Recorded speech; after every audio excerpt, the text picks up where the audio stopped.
முதுமை வந்ததும் ஆசை அடங்கிவிடும். செல்வம் சுருங்கியதும் உறவினர்கள் கலைந்து விடுவார்கள். உப்பு சர்க்கரையும் வெள்ளை நிறமே, பாலும் கல்லும் வெள்ளை நிறமே. ஆனால் ஒன்றின் சுவை மற்றொன்று எதிர்மறையானது. முழுமையாக புரிந்து கொள்ளாமல் அனைவரையும் நம்ப வேண்டாம். தானாய் கிடைத்த பொக்கிஷங்களை தொலைத்துவிட்டு குப்பைகளை கிளறி கொண்டிருக்கும் கோமாளிகள் நிறைந்த உலகமடா.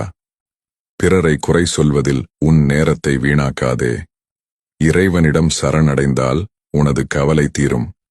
மனதில் இருக்கின்ற நான் என்கின்ற அகந்தையை அகற்றி நீ கற்றுக்கொண்டதை பிறருக்கும் கற்றுக்கொடு. மற்றவர்களைப் பற்றி குறை சொல்பவனிடம் பேசாதே. பலனை எதிர்பார்த்து பணிகளை செய்யாதே.